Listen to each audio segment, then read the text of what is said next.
sou João Batista Maris Guia, pré-candidato a deputado federal. Aqui comigo, Guima, presidente do PT de Belo Horizonte, pré-candidato a deputado estadual. O Guima e eu vamos conversar hoje com um jovem e talentoso economista, o Thales Nogueira. É graduado em economia pela UFMG, tem mestrado em estatística também pela UFMG e estuda a economia mineira não só globalmente, mas também as possibilidades de vocações regionais, e vai nos falar sobre algo que vai impressionar. Por que ao invés de grandes momentos de desenvolvimento da economia mineira, nós vivemos praticamente há 8 anos, quase uma década, um subdesenvolvimento, um retrocesso na economia mineira de um modo geral.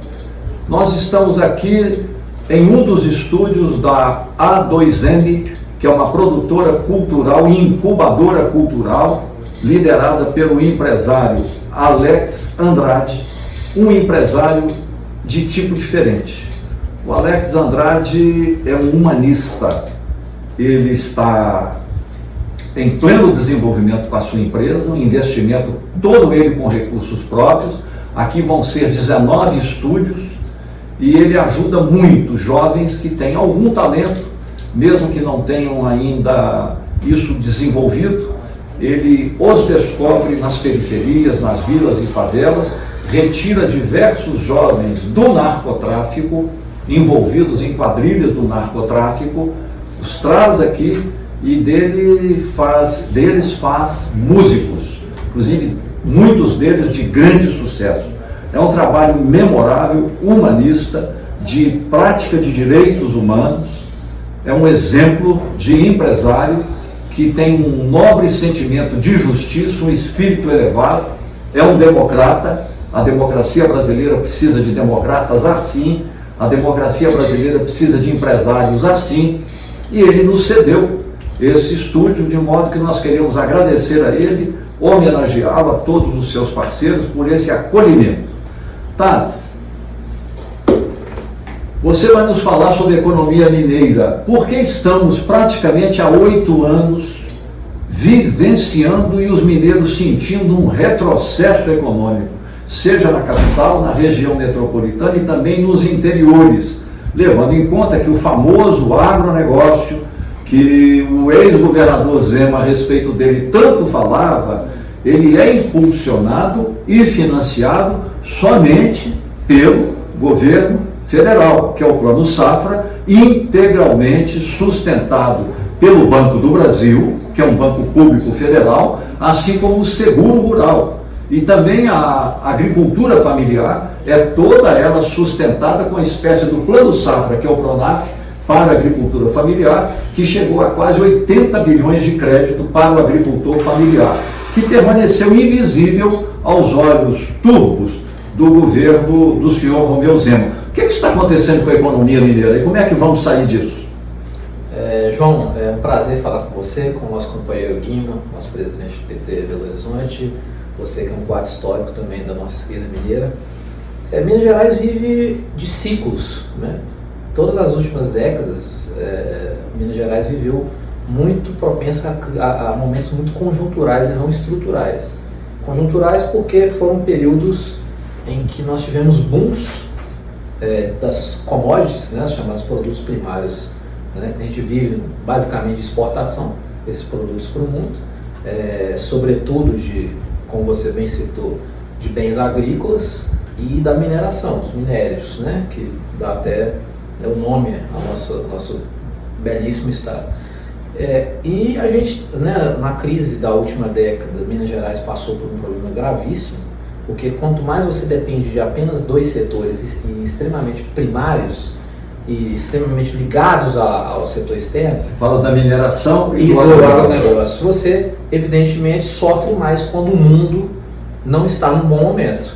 Então nós tivemos uma queda grande de receita ali no período 2013 a 2017, 2018, que sobretudo afetou o governo do Fernando Pimentel. O Estado teve um decréscimo de receitas muito grande, porque foi um ciclo muito negativo da economia global também, né? A gente deixou o boom de commodities que nós tivemos ali até meados de 2012, 2013, e vivemos um declínio desse período. Então Minas Gerais sofreu. Por outro lado também, Minas Gerais vinha já num processo de deterioração da sua capacidade de Estado, né?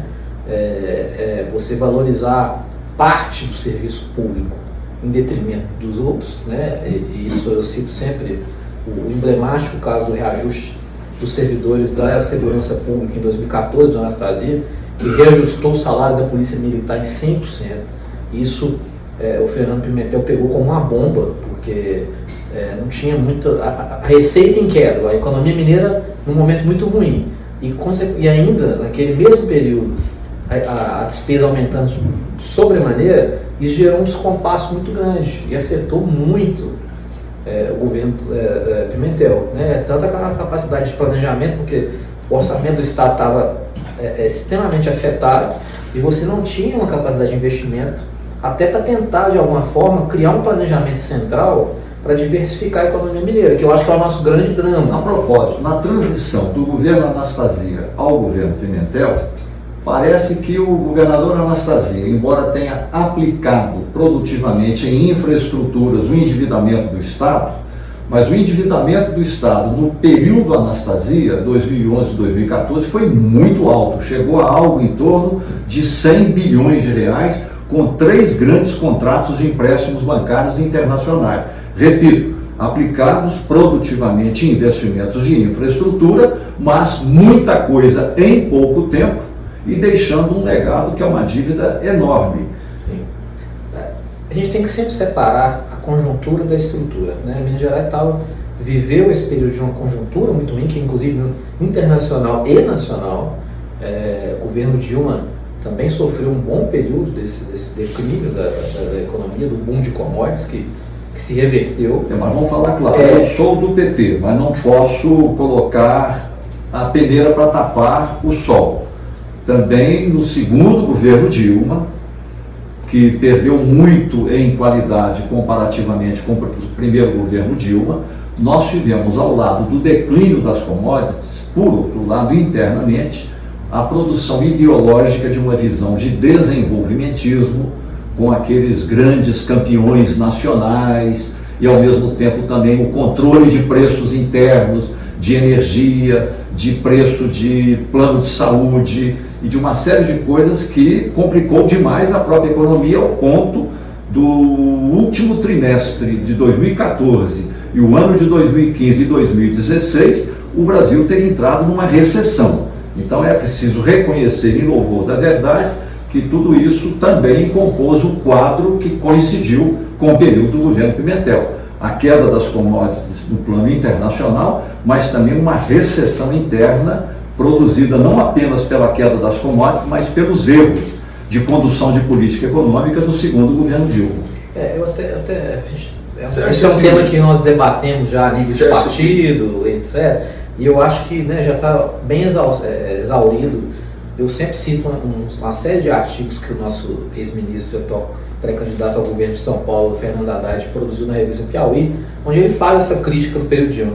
Mas eu acho que existem alguns estudos, e um economista chamado Braulio Borges, que fala que esses erros de política econômica, né, sem fazer juízo de valor, eu acho que isso serve para nós internamente produzirmos melhores programas, aperfeiçoar a nossa forma de formular política pública. Ele representou apenas 20%, o restante é basicamente a soma do ciclo de commodities, mais os impactos econômicos da Operação Lava Jato, né, que teve um efeito brutal também na atividade econômica, né, principalmente no setor da construção civil, que é um setor que ele é encadeado na indústria. Né? Você pega cimento, você pega estruturas metálicas, você pega uma série de bens e serviços que gera uma cadeia que afeta muito. E Minas Gerais foi muito afetado por isso. Porque Minas Gerais, se você pegar uma curva de crescimento do PIB mineiro, do PIB nacional, não é só geograficamente que a gente tem uma semelhança com o Brasil, é até na economia também, né? Inclusive regionalmente. Então, a curva de crescimento brasileira, a de Minas Gerais é muito atrelada à do Brasil, né? Então, assim, é importante a gente reconhecer as minúcias daquele período. É evidente que a gente, né, nós como um governo de centro-esquerda, esquerda que estava no poder, cometemos também alguns equívocos, mas eu acho que os fatores externos explicam muito mais aquele momento. E Minas Gerais, o governo Fernando Pimentel foi o que mais sofreu com isso. E sofreu num contexto pior, porque ele pegou a crise nacional, ele teve problemas de transferências de recursos da União para o Estado. Então, consequentemente, o Estado de Minas Gerais estava com dificuldade de transferir recursos para os municípios, repasses, enfim, o Estado já não tinha mais capacidade de pegar operações de crédito, que o Anastasia já tinha contratado várias, já tínhamos altamente endividados.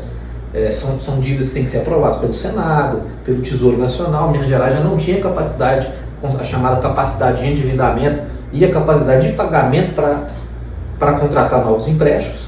Então, assim, Minas Gerais ficou de mãos atadas naquele período. E quando o Estado também fica de mãos atadas, como ficou no governo Pimentel, você perde a capacidade de agir, planejar e agir.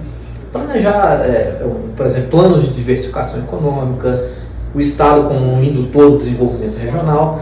O orçamento está extremamente fragilizado, você perde muito a sua capacidade de conseguir pensar e agir, formular e agir. Entretanto, na transição do governo Pimentel para o primeiro governo Zema, o Pimentel, no final do último ano de governo, obteve no Supremo Tribunal Federal a prerrogativa de suspender o pagamento à União da dívida pública contratada com a União. Ele pagou durante 3 anos e 9 meses.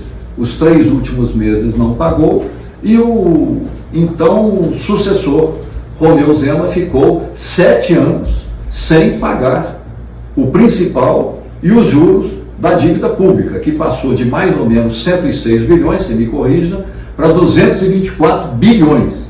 Cresceu só financeiramente e sem nenhum investimento em infraestrutura. O legado do governo Pimentel foi decisivo para o péssimo desempenho do governo Zema, ou o governo Zema, por si mesmo, por assim dizer, criou o seu péssimo desempenho? Como é que você vê? Essa é uma narrativa mal feita pelo Zema, que, aliás, tem uma obsessão com o Pimentel mesmo depois de quase 8 anos. O nosso companheiro Guima estava lá como superintendente da Juventude Estadual, ele sabe a dificuldade que era a execução orçamentária, você formular, executar, enfim.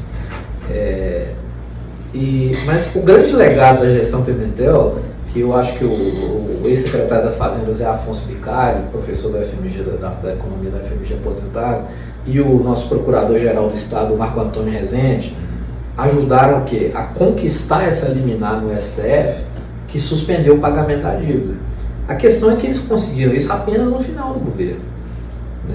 Ficou ali um governo complicado, era um governo que estava também um pedaço dele dentro do governo. Durante 7 anos não pagou nenhum real da dívida pública contratada, embora ela crescesse financeiramente. Nós temos que exaltar o jurídico do nosso campo democrático que estava no governo naquele momento e conseguiu isso. E você acha que naquele contexto era o aumento da folha de pagamento, a absorção dos atingidos da Lei 100, da fatídica Lei 100, que fez com que o governo absorvesse uma carga grande de servidores no quadro efetivo, temporários, mas que se tornaram efetivos, a crise internacional e o governo administrou tudo isso no fio da navalha durante os 4 anos e só ao fim que foi conseguir, João, o fim do governo, mas já sob uma perseguição judiciária e do Executivo Nacional, que sob o golpe que a presidenta Dilma tomou, que fez com que o governo Pimentel, ao final da gestão, tivesse uma estabilidade tanto política quanto econômica ao entrar na justiça. Mas o que eu quero dizer mesmo assim, o governo buscou alternativas de diversificar e de buscar os territórios de desenvolvimento, mirando e buscando permanentemente o desenvolvimento de Minas Gerais, a partir da construção dos hospitais regionais, do desenvolvimento das rodovias, para escoamento de produção, mas a produção, inclusive, tecnológica, né? Mas, ao mesmo tempo, quando a gente absorve, quando o Romeu Zema assume Minas Gerais, ele não tem nenhum interesse no investimento público no estado de Minas Gerais e chega a, inclusive, não saber para que se tratava a FUNED, num momento crucial da nossa vida do povo brasileiro. E o pior de tudo, ele começa o primeiro dia do primeiro governo abrindo guerra ideológica, hostilidade frontal contra o primeiro ano que coincidiu com o primeiro ano do governo Lula, portanto, é o primeiro ano do segundo governo Zema. Ele abre uma guerra ideológica e parte para uma hostilidade grosseira contra o presidente da República, negando-se a participar de cooperação administrativa. Portanto, ele fechou as portas à colaboração com o governo federal. Como é que você vê esse quadro? O primeiro governo e o segundo governo, como eu sei? O Guima rememorou aqui vários fatos importantes mesmo, mas eu queria só usar uma metáfora simples para o cidadão comum entender. Né? O governo Pimentel ele tinha lá uma dívida de cartão de crédito, né? E é bom, esse exemplo vale para estados, porque estados eles não podem emitir moeda como a União pode, né, ir refinanciando a sua dívida. Estados não. Nós dependemos, sobretudo, da União, inclusive. Né? O governo Pimentel ele tinha ali uma dívida alta de cartão de crédito, ele estava com vários bloqueios para fazer novas compras e custear o básico, não era só investimentos novos, era custear o básico, né? Geria uma folha grande, um descompasso, uma desigualdade de salários entre categorias do Estado, né, herdadas do governo Anastasia. Quando o governo Pimentel consegue fazer isso nesse ambiente de perseguição, de caótico que estava o país, de golpe contra a presidenta Dilma, Michel Temer tentando boicotar em vários momentos o Estado de Minas Gerais, eles conseguem isso. Isso é como se fosse você, além de você renegociar a sua dívida do cartão de crédito que foi herdada, você poderia agora fazer novas compras, fazer novos investimentos, usar outros cartões, contratar novas operações de crédito. E o Zema pegou esse cenário, desde o primeiro dia de governo. Para registrar a nobreza desse debate, que nós somos do PT, sim, nós três, entretanto nós abrimos um contraditório entre nós aqui, o que torna evidente que o PT não tem medo de buscar a verdade. Sim. Ele apresenta as suas próprias contradições, a sua divergência de opiniões de um modo saudável, construtivo, mas precisamos dar um giro e focar no momento atual. Economia mineira agora, estamos num ano eleitoral. O que você, como economista, pensador que reflete sobre a economia mineira, para onde vamos, quais são as linhas de ação, levando em conta a perspectiva do presidente Lula ser reeleito, para retomarmos um crescimento com desenvolvimento em Minas Gerais? Eu queria também ajudar a entrar na pergunta dizendo o seguinte, Thales, com tudo isso que a gente já conversou até agora das mazelas econômicas que Minas vivia, se justificou as renúncias fiscais que o Romeu Zema aplicou na economia de Minas Gerais e essas renúncias trouxeram algum crescimento virtuoso? Muito boa pergunta. Isso é importante, você vê. Nossa, vou voltar um pouquinho mais lá atrás para a gente chegar aqui.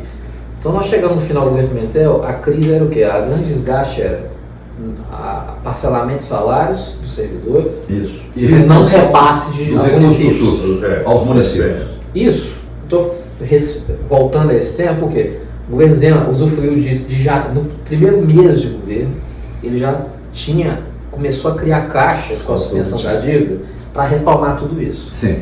Né? Ele foi eleito, deixar claro, ele sabe que tinha uma conjuntura. O governo Zema começa e persevera durante mais de 7 anos sem pagar um único real do principal da dívida e dos juros da dívida. A dívida cresceu só financeiramente, sem nenhum benefício material ou de infraestrutura ou de crescimento econômico para Minas Gerais, passando de 106 bilhões para 224 bilhões, é o legado do senhor Zema, afora, como dizia o Guima, as isenções fiscais, me corrija se eu estiver errado, que acumularam 26,2 bilhões de reais, que não entraram no Tesouro, porque ele deu de brinde a grandes empresários. Isso, então, vamos lá. Artificialmente, ele ganhou fôlego de caixa para, politicamente, ganhar uma popularidade no Estado. É você parar de parcelar o salário da massa de servidores, que é muito grande, e a volta dos repasses. Né? A gente sabe o impacto regional que tem isso. Municípios do Vale do Jequitinhonha, do Norte, regiões mais pobres, são extremamente afetados por um atraso nos repasses, obrigatórios e constitucionais. Então ele já começa o governo dele com isso. E ali no governo dele também nós temos um marco histórico, no primeiro mês do governo dele, que foi o crime socioambiental, a tragédia de Brumadinho. que tem total relação, evidentemente que ela é uma questão estrutural, mas que simboliza depois, a gente sabe que simboliza uma continuidade de liberalidade com a mineração, licenciamentos facilitados, que culminaram inclusive na Operação Rejeito recentemente. Mas por que ela é simbólica também? Porque ela gerou uma outra receita extraordinária depois via acordo de reparação. O Estado de Minas Gerais recebeu 37,7 bilhões desse crime socioambiental. Que aconteceu quase 10 anos depois, né? O dinheiro só foi liberado quase 10 anos. Agora mais recente. Mas por que eu estou citando? Porque você está confundindo Mariana. Você está confundindo Mariana. A Mariana foi depois. O de Brumadinho foi até rápido. Foi imediato, quase. Sim. Foi rápido, até porque não envolvia a justiça britânica, ele teve todo um processo mais rápido. Desses 37,7, 11,6 bi eram de livre utilização no caixa E o de que tesouro isso tirou de estadual. investimento em Minas para gerar emprego, comodidade, boa vida para o E povo de aí Minas entra naquilo que eu Gerais? quis dizer assim, não bastou ter fôlego de caixa e receitas extraordinárias que sustentaram esse governo durante todos esses 7 anos. Os 8 com o Matheus Simões, que é nosso adversário nas eleições. Não teve um projeto para o Estado, um projeto de desenvolvimento, um projeto de desenvolvimento regional, de fortalecimento das nossas capacidades tecnológicas, de parcerias com as nossas universidades federais, são mais de 10. E as Pelo contrário, estaduais, as estaduais elas foram sucateadas, né, sucateadas e colocadas a jogo. E o que é pior, todo mundo sabe que no capitalismo financeirizado contemporâneo, atual, as grandes corporações comparativamente empregam muito pouco, porque incorporam rapidamente tecnologia, robotizam, terceirizam, uberizam, fazem todo tipo de movimentação desse tipo, externalizam a produção importando de outros países, ao passo que quem gera emprego verdadeiramente é a micro, a pequena e a média empresa. Micro, pequena e média empresa. Minas já teve uma tradição de cooperativismo e nos governos Zema isso desapareceu. Política de fortalecimento da micro, pequena e média empresa não existiu. O lojista, a padaria, o açougue, a empresa, a alfaiataria, o pessoal de cosméticos e etc. E pequenas e médias empresas. Isso gera emprego em grande quantidade. Não houve nenhum incentivo a isso, ao contrário, e foi mineração, mineração e mineração, com desaparecimento das restrições ambientais que não impedem o investimento, mas o disciplinam, preservando a galinha dos ovos de ouro, que é preservar água, preservar o bem público natural, que é a natureza. Nada disso, isso foi desprezado no governo Zema. Eu acho que a gente precisa contrapor projetos e disputar politicamente esses projetos, né? O governo Zema, nós estamos citando aqui várias vezes, né? Ele foi um governo que teve dinheiro, em nenhum momento faltou, mas ele não teve projeto. Né? Não teve projeto de desenvolvimento, como eu já disse, dentre outras coisas. Pelo contrário, a lógica de ação de Estado foi totalmente enfraquecida. As políticas públicas, macro, micro, Um deserto de ideias. foram totalmente jogadas num deserto de ideias. E, né, então, nós temos um monte de obras rodoviárias sendo feitas no Estado, nós temos uma série de coisas sendo feitas no Estado, com dinheiro de crime socioambiental, receitas extraordinárias. Essas receitas extraordinárias vão desaparecer. Né? Elas não vão ter isso para sempre. Parênteses, a propósito, o governo federal, nesse momento, autorizou o Hospital das Clínicas em Divinópolis, ligado à Universidade Federal de São João del Rei. O governo federal autorizou, nesse momento, o Hospital das Clínicas, Hospital Universitário, ligado à Federal de Juiz de Fora, e idem à Federal de Viçosa, além de ter terminado a grande obra da Federal do Triângulo Mineiro em Uberaba, isso na área do SUS. Agora, já autorizou e a obra começou, a duplicação da BR-381, de Belo Horizonte até Governador Valadares, que é um eixo viário fundamental, que o problema do Vale do Aço, que é industrializado, mas está estagnado, é que é difícil chegar e é mais difícil ainda sair. Então, a duplicação da 381 é um vetor de desenvolvimento nesse sentido, para ampliar investimentos no Vale do Aço e assim por diante. O Romeu... Mas porque o governo Lula tem projetos. E você acha que nós perdemos uma grande oportunidade durante o governo Zema, com dinheiro em caixa, capacidade de investimento? Nós sabemos aí a capacidade produtiva que a Fundação Ezequiel Dias tem, a FUNED, e sabemos também da importância que tem o complexo industrial da saúde, assim como também na produção de empregos, de desenvolvimento científico, tecnológico. mas também nessa geração de empregos em laço, né, que acaba em cadeia, né, que gera outras cadeias produtivas. Seria uma retomada do desenvolvimento de Minas, o Complexo Industrial da Saúde seria uma boa olhar para fazer com que Minas possua tecnologia própria na produção medicamentosa, mas também de cientistas capazes de apontar um futuro que, longe das mazelas das doenças. O Complexo Industrial da Saúde, principalmente depois da pandemia, ele se tornou a menina dos olhos de ouro do mundo, né? Porque ele é uma cadeia que exige P&D, que exige alta tecnologia, exige um aperfeiçoamento de mão de obra, enfim, científico contínuo. E Minas Gerais ficou para trás. A gente tem que lembrar, e é um exemplo familiar, João, o único exemplo aqui em Minas que nós temos de uma empresa que contribui para essa cadeia é a Bion, da qual o Valfrido Marisguet é acionista, e que ela foi extremamente fomentada pelo BNDES. PDPs. Né? Exato. A política de desenvolvimento que inclui o capital nacional, privado, um laboratório público e pode ter associação com o capital externo para transferência de tecnologia, que viabilizou a Bion. Isso. E objetivamente, voltando ao que o Guilherme falou, que é importante mesmo, você vê um setor que gera para a cadeia de Minas Gerais uma receita, uma geração de empregos de qualidade. Não é esses empregos de baixa renda e baixa qualidade que a mineração e o agro normalmente geram. O agro, estou falando como negócio, né? Não o pequeno produtor que a gente precisa, nem isso conseguiu se fazer. O BDMG se tornou uma nulidade, por exemplo, no governo Zema, poderia ter sido a grande agência de fomento da agricultura familiar. A área de biocombustíveis.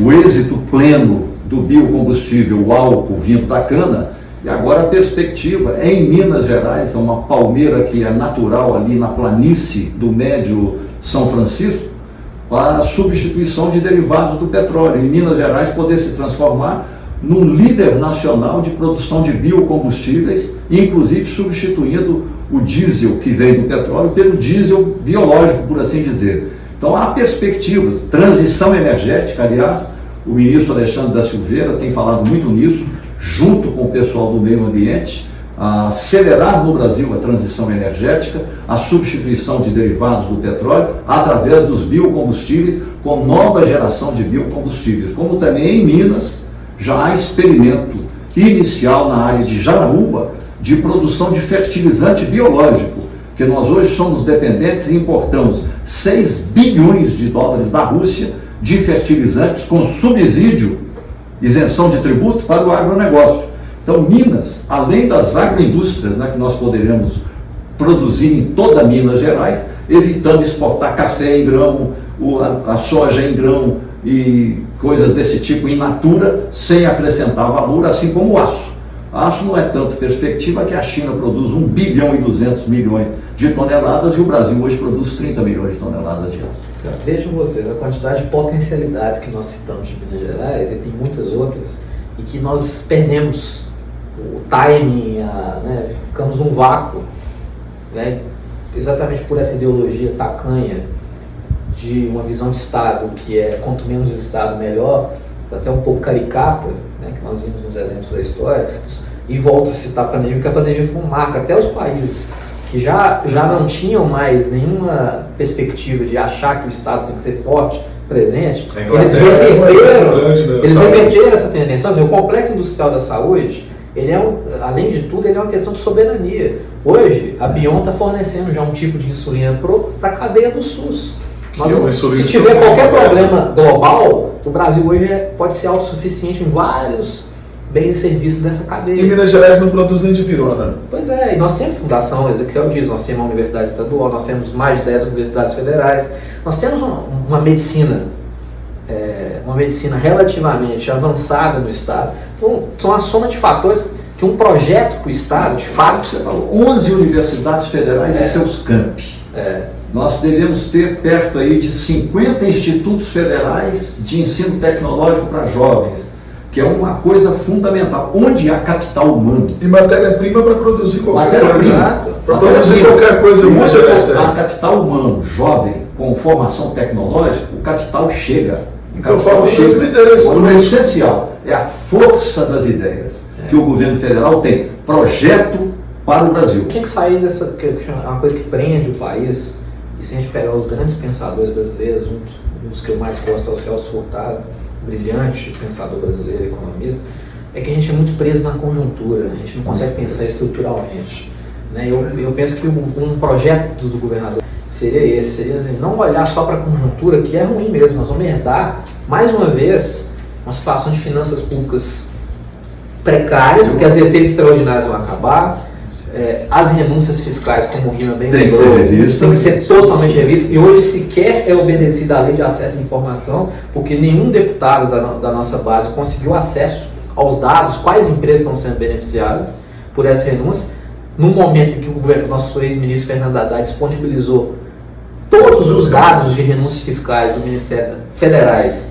Você pode entrar no site da Receita Federal que você vai conseguir acessar por empresa, por setor, né? Enfim, nós estamos na contramão, nós não sabemos quanto que a Localiza, que não produz nada, apenas faz compra e locação e venda de veículos. A preocupação da Assembleia, João, porque a Assembleia Legislativa poderia ter feito a isenção do IPVA somente para os usuários, pessoas físicas, e num limite de valor de veículo. Poderia ser o veículo popular para você que é Uber, é trabalhador que utiliza o carro, recebeu a denúncia. Feudalização do Estado. Porém, os frotistas e os grandes proprietários, todos receberam a isenção de IPVA. Ela poderia ser focada. E acabou que renunciou para todo mundo.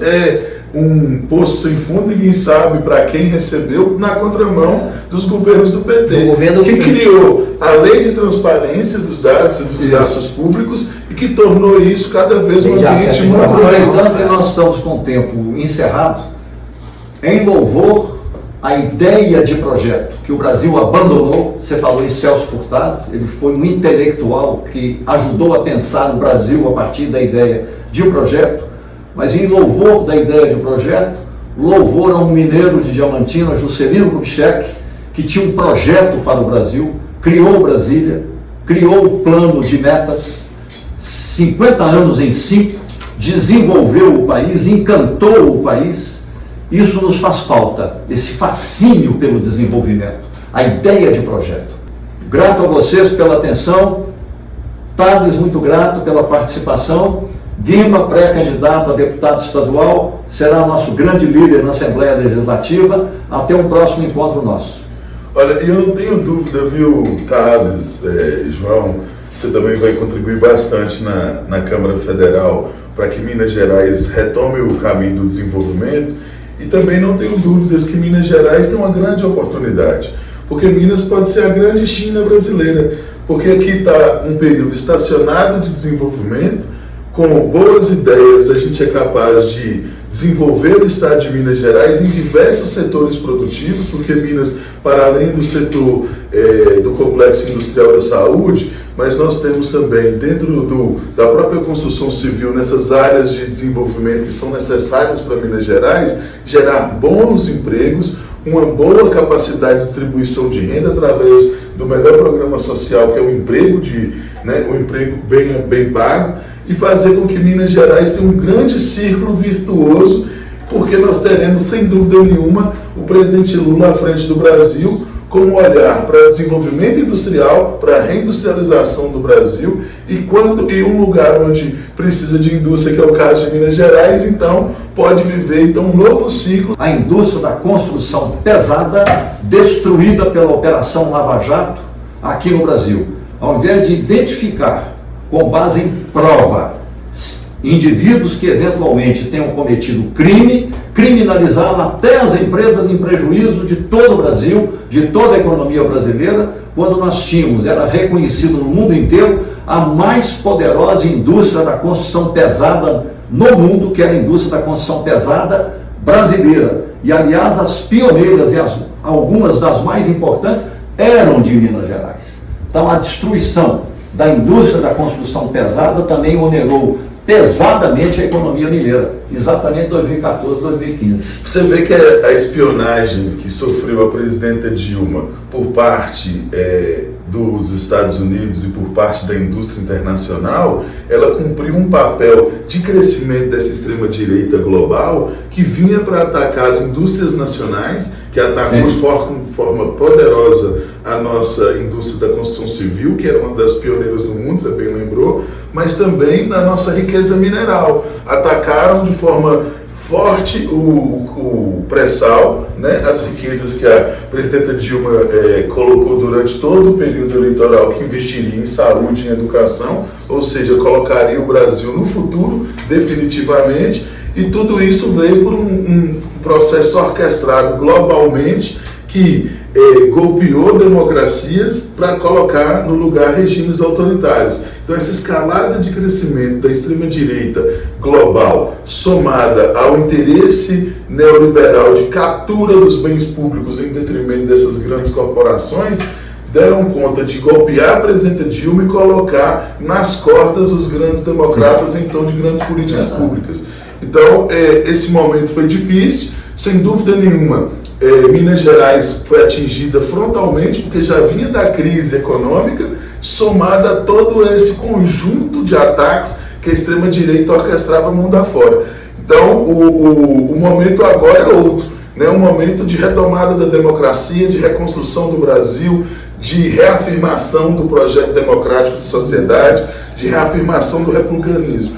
E, então, isso eu tenho enxergado, João, que nós precisaremos de ter um longo ciclo de propostas legislativas na própria Câmara Federal, com sua presença lá, eu tenho certeza que isso vai acontecer, mas também aqui na Assembleia Legislativa, para construir o conjunto de leis e o conjunto de propostas para que Minas Gerais encontre o rumo do desenvolvimento de forma sustentável, de forma duradoura, né? Porque Minas Gerais não pode ter um crescimento que seja curto. Nós precisamos de um longo projeto de desenvolvimento para tirar Minas Gerais do arcaico, porque Minas Gerais nós estamos vendendo produtos in natura com a capacidade produtiva de ter qualquer tipo de indústria, seja da indústria química, seja da indústria mineral, seja da indústria da saúde, seja inclusive, a gente está lembrado que grande parte das nossas construtoras também tinham berço em Minas Gerais. Então, Minas Gerais é um grande celeiro de produtividade ao país,